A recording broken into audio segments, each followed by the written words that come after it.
I'm Pat Doris. Welcome to The Story and welcome to the first Friday in April. Tonight, we're going to talk about getting money back from the government. Now, I know it kind of sounds like one of those too good to be true scams, but not in Oregon. We like to be national leaders on a lot of things, and one of them is the way the government actually gives money back directly to taxpayers if it collects more than was expected. Now, some people love that law. Others think that is crazy. Either way, it is our big story tonight.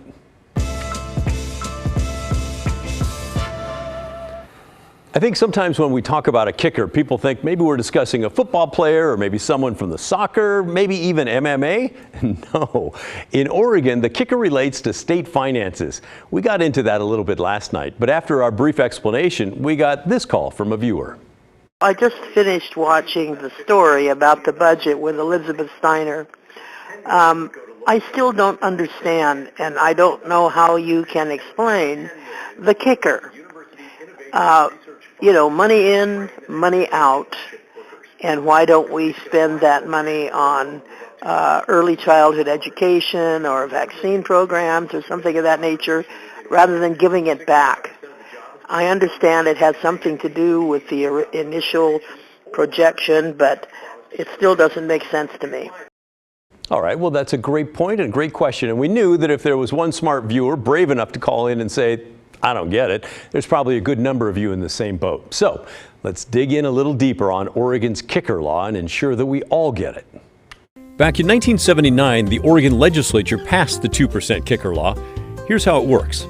Before the state's two-year budget starts, super smart folks in the government's numbers office get out their crystal ball and take a highly educated guess on how much tax money will come into the state during those 2 years. It's sort of like a game show. If the actual tax amount is less, well, everyone loses. Lawmakers have to cut budgets and everyone frowns. If they are pretty close to their guess, then lawmakers have the amount of money they expect and everything is fine. But if the actual tax revenue amount is more, 2% more or above, then taxpayers have hit the jackpot and everyone gets some of their tax money sent back until the amount above 2% is used up. Like that animation?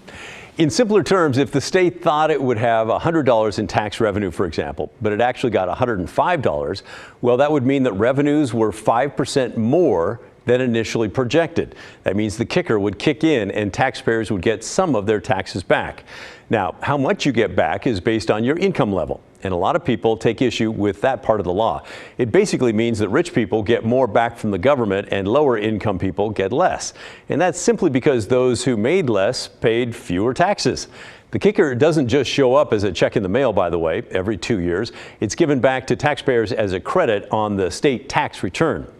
There is a bill in the legislature this session to return the kicker as a check in the mail, but it's been toiling away in a Senate committee since late February, and we're pretty sure it's really dead. So the kicker will likely show up on next year's tax return, and there is a caveat as well that we'll get to in a moment. But I want to show you the amount this kicker has been over the past few decades. This is a table showing the history of the kicker since its inception in 1979. Remember, in order to have a kicker, there needs to be a surplus, and it needs to be more than 2% of the expected revenue.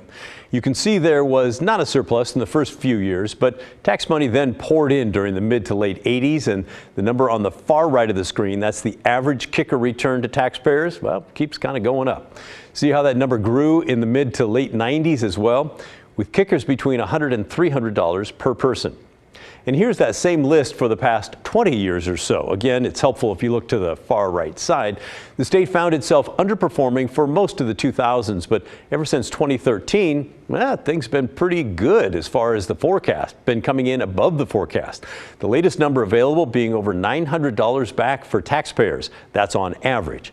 Some people got more, some got less. And at that point, the surplus was around $1.6 billion. Well, this time around, they're talking about the surplus being maybe as much as $4 billion, meaning the kicker could be really big, by far the biggest ever, perhaps a couple $1,000s back for each taxpayer. But here's the caveat I mentioned. Lawmakers could, and I stress could, choose to raid the kicker fund to use on priorities or projects instead of sending the money back to you. And for those of you who are already familiar with Oregon's kicker, you let us know last night your thoughts on that law. I pay taxes every year. So why shouldn't I get a state kicker tax every year? All right, fair question. Janice says the state should give it to taxpayers. Consider it an economic stimulus. I personally don't like the state hanging on to that money. It was originally called a kicker for a reason. And many of you think the money should be used for state priorities instead of getting it back when you file your taxes. Matt says, it seems to me that our legislators are more interested in providing this kicker than in addressing the homelessness, drug crime crisis, or rebuilding rural homes destroyed in wildfires. Let's jeopardize our residents so our wealthy cronies can get some cash back in their greedy little hands. James chimed in saying, since Oregon has billions and billions and billions of dollars worth of unfunded building, road and bridge maintenance and seismic retrofit work left to do, I do not think there should be any kicker returned to anyone until all of that work has been completed and signed off as done. John has a plan of his own, 25% used for the I-5 bridge, 25% for homeless housing, and 50% returned as kicker refunds. We all need to pay for a safe and secure bridge as well as helping resolve the homeless crisis, which will also make us more safe and secure. Let's get something done. I would like to submit that $4 billion that we potentially would get back as a kicker, they use that to help build the bridge instead of using bonds for it, and we just get the thing done. And I think Washington should be a big part of that, and the federal government should be a part of that. And then that takes care of that, and then we don't have to have tolling on the bridge. I think the kicker ought to be used on the bridge project and not having a toll, but just use any kicker money for maintenance and bridge building. All right, thanks for those comments. Several of you think some of the surplus should be used to help with the I-5 bridge. That's what you heard those two comments say. That's something that I talked with Senator Elizabeth Steiner about. She's the co-chair of the Ways and Means Committee that helps make all the money and budget decisions. You're going to hear us mention, by the way, third rail. It's a term that means if you touch it, if you mess with it, politically, you're dead. Okay? The kicker is extremely popular with the public. There are other places we could find $1 billion, but if you think tolling's the third rail, talk about the kicker. Right. Because there's $3.7 billion sitting in that kicker. And people are talking about whether that should be going back out, especially since it's pretty regressive. And rich people get a lot of it, and poor people don't get much at all. It is the one, third rail. It's the third rail. In Oregon. And frankly, I'm a little baffled as to why really wealthy people should be getting back a lot of money instead of the state having to pay debt service on that many bonds. Well, I'm not one of those, but they would tell you, I think, that because they paid so much more tax in. Uh-huh. And they're going to be getting more benefit from the bridge. Well, not necessarily. Not if they don't go across it. Everybody benefits from the bridge, Pat. From the commerce and all that? From the commerce. If we don't have that bridge, our agricultural producers in Eastern Oregon, our grass seed farmers down the valley, our wineries, all those people, our chip manufacturers, they all need that bridge. They all need it. And if we don't build that bridge and it goes down, not only can we not get across the Columbia, we can't navigate the Columbia because it blocks the entire channel. So time will tell what happens with the kicker this year. Thank you, Senator Steiner, for those comments. By the way, when she looked away, it was somebody who was saying, hey, we need you for a vote. We'll be keeping a close eye on the lawmakers in Salem to see if there's any indication that they plan to use that surplus for other projects. In the meantime, we want to know what you think. What should be done with that surplus? Do you think it should be in your tax return next year, or should the state use it? Save it? Whatever. Let us know. Send an email, will you? The address is thestory@kgw.com, or call and leave a voicemail. The number is 503-226-5090. Turning now to the world of religion. This is kind of a huge weekend for a couple of billion Christians around the world. It's Easter weekend. It's Sunday and it celebrates the resurrection of Jesus. Christians believe he came back from the dead after being crucified on Good Friday. The day is often observed with mass and family gatherings. It is also the month of Ramadan, celebrated by nearly 2 billion Muslims around the globe. Ramadan is a month-long observance. Muslims believe it was during this time that God gave the Prophet Muhammad the Quran. That's Islam's holy book. The month is observed with fasting from sunup until sundown, along with praying, together with communal meals. And it's also the week of Passover, celebrated by about 15 million Jews around the world. Passover celebrates the story of the escape from Egypt by Israelites who were slaves for hundreds of years. The week is often observed with a Seder meal, where the story of Exodus is retold. Now, not a lot of local news programs talk about religion these days, but you know, we're not like a lot of local news programs. So tonight, we are going to talk with two faith leaders from our area to learn their message for this season. Bill Town is the lead pastor at Rolling Hills Church in Tualatin. It has a major campus you might have seen off I-205. About 1,000 people attended Sunday services in person, another 1,000 online. He said many of us have a longing in our lives, fundamental questions about our identity that we're trying to answer. And he says the answer is found with God. There's unlimited things to go after to try to fill those needs. And that's what I was talking about. You know, I think our identity, do I have meaning? Am I an accident? Am I just a cosmic accident? Do I have any control? What makes sense of why are things, you know, why so much violence? Why is somebody dying in Portland, being shot every week? You know, what, and if there's a God, is he powerless? Does he care? You know, so I think those are all the answers we're looking for that ultimately goes back to our Maker. I asked how he suggested people find answers to those questions. He suggested reading the Bible and learning about Jesus. Well, I believe that he's revealed himself. He wants to be known. And one of the primary ways he's revealed himself is through the Bible. And so he's not saying, hey, know me, and now you're on a journey, but I'm not going to, you know, it's like you're at the starting blocks, but I'm not going to tell you where the course is. You know, ready to go. I think a lot of people do feel that. Yeah, exactly. It's the old Monty Python race, you know, for the 100-yard dash for those who were, you know, directionally challenged, you know. But, and so he's revealed himself to us in the Bible. And in, you know, and I believe God became flesh in the person of Jesus Christ. And so it's like, how would God live life on earth with difficult people and difficult circumstances? Well, I think Jesus is God in the flesh. There's our example. The other faith leader I talked with is the senior rabbi from Temple Beth Israel here in Portland. Michael Kahana leads a congregation which has roughly 800 families. I want to just note that this year is remarkable in that Passover is occurring at the same time as Christian Holy Week, leading up to Easter, the most important holidays on the Christian calendar. And it's occurring right in the middle of Ramadan, the most important month in the Muslim calendar. Ramadan can move around from year to year. It's not always in the spring.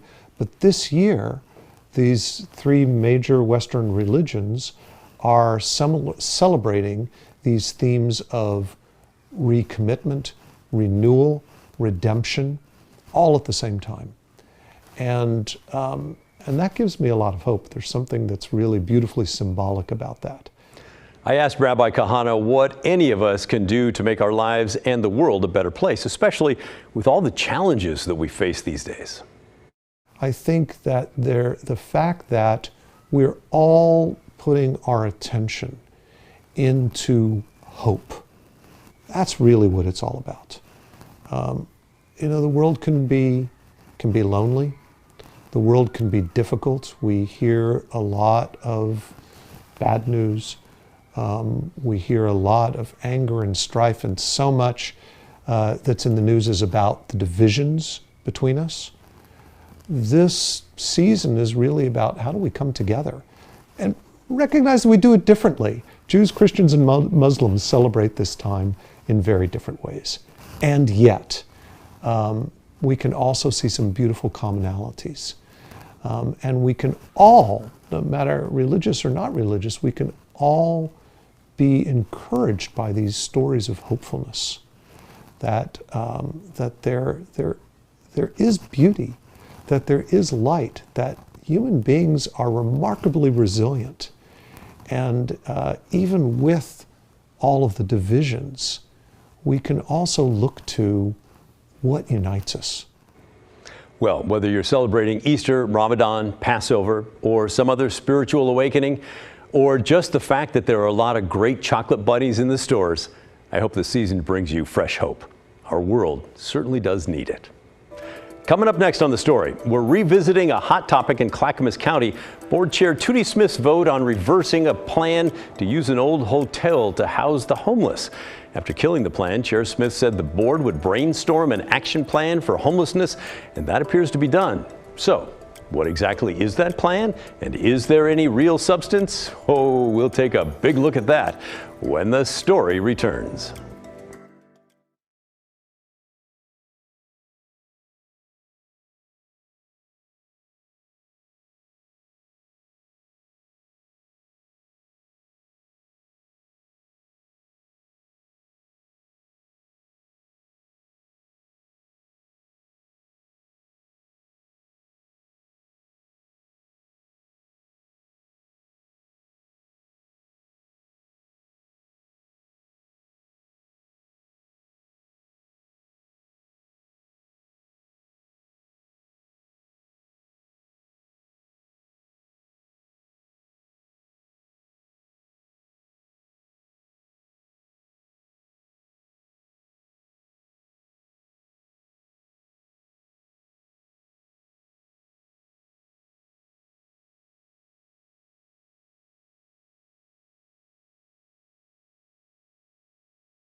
Two weeks ago, we took you to Clackamas County to talk about a plan to turn this quality inn on Sunnyside Road near 205 into transitional housing for the homeless.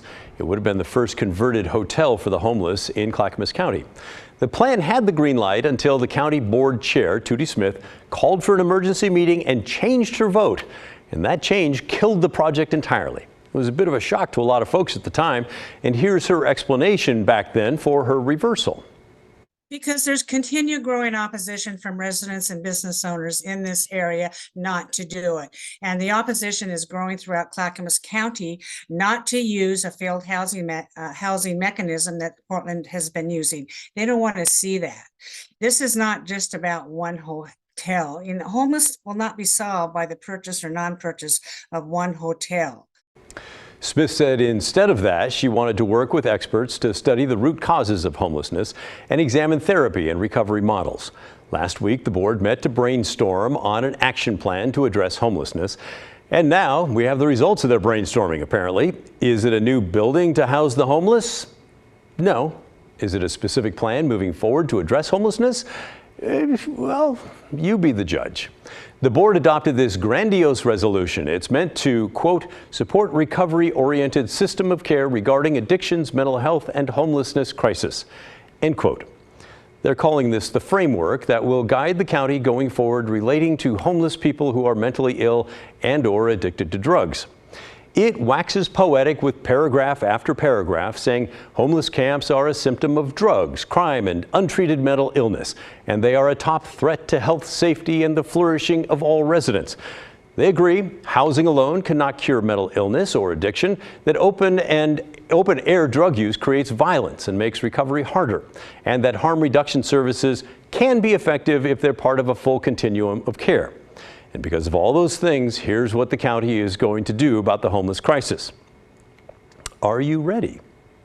Here's what it says. Now, therefore, be it resolved by the Board of Clackamas County that all efforts to address homelessness in which the county and its employees engage must be concentrated on helping all residents participate in realizing their full human potential by ensuring shelter, psychiatric, behavioral health, and addiction care for all who need it, and by protecting public spaces for the use of the entire community.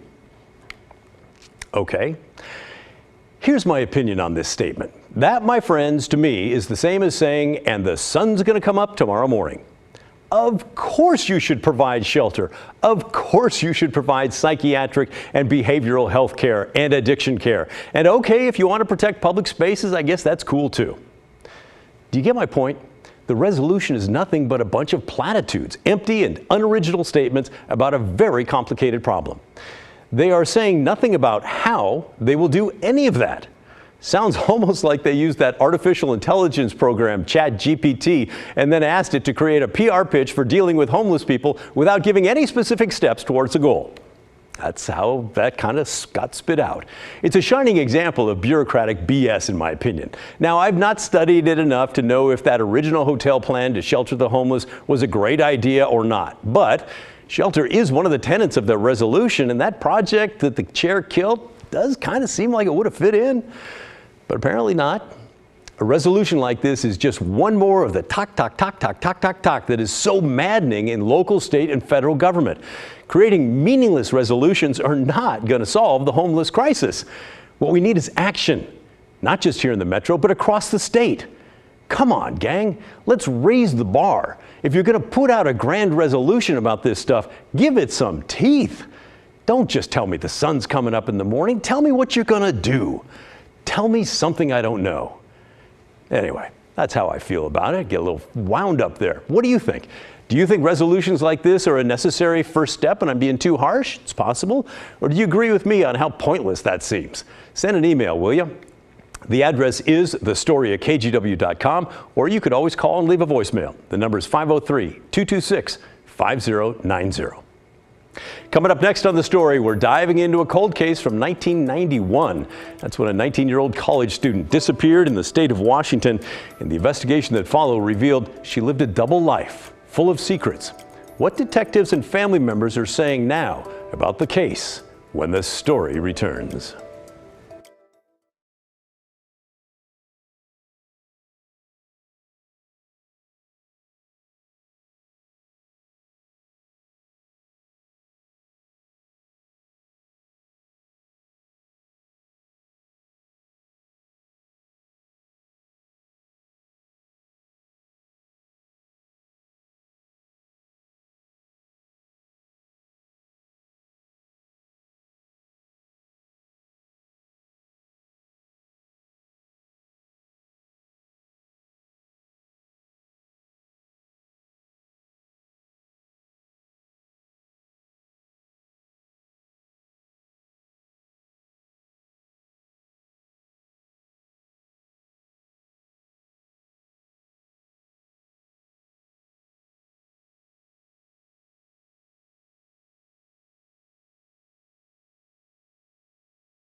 To the state of Washington now, where more than 30 years ago, a Shoreline College student vanished on her way to work. The investigation into her disappearance revealed a hidden life and several surprising suspects. Tonight we explore the unsolved case of 19-year-old Wiki Feng and the surprising secrets that her loved ones were left to untangle.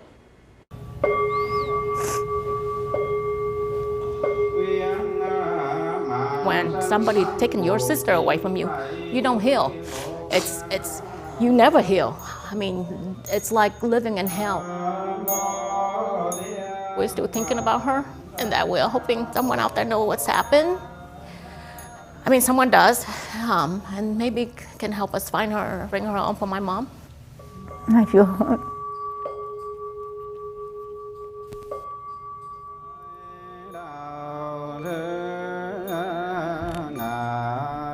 Today, it's just anniversary ceremony. What the monk is doing is just chanting her name, and that wherever she's at, they hope that she's at peace.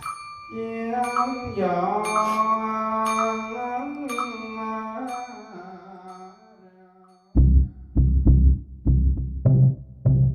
just gonna put this around your collar if that's all right. All right, and we're good to go.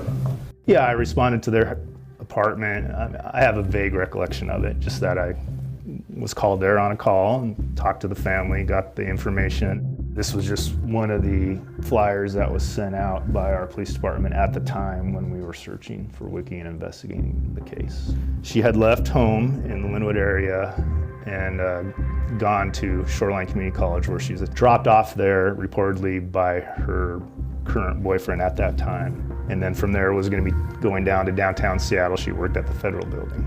She did not show up to work.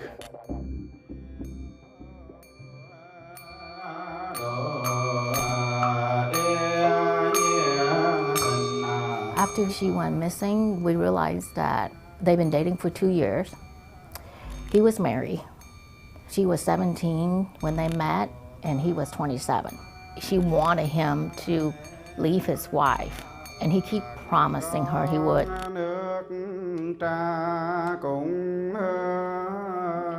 Did the boyfriend have an alibi? He had an alibi that he was at work. It's not proved or disproved whether he was or wasn't there.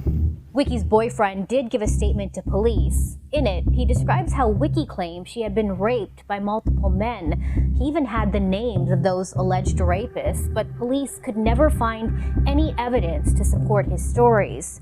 Police also tell us that after giving that statement, the boyfriend failed a polygraph test. It was a convoluted story of victimization. Our detectives made a number of efforts to corroborate any of those storylines and those people, and they found nothing. So I think those storylines were disproven.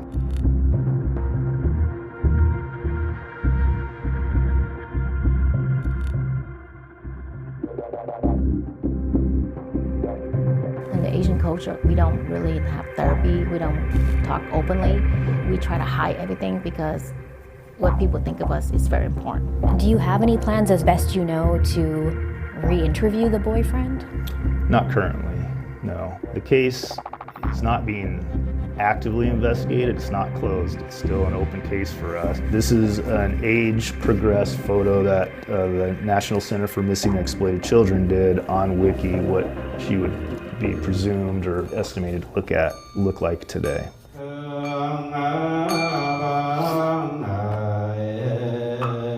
We do not want people to forget about her. She still have a family that love her very much, that wants her home. Every time we do this, it's like she's alive again to us. I don't give up hope, and I'll keep going even after my mother's gone, and after I'm gone, my daughter will keep going. What a chilling story. Hopefully some new evidence will come forward with these being reported like this. All right, keep sending your questions and comments to the story at kgw.com. We're going to wrap things up right after this.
And that's the end of our show. Thanks so much for watching.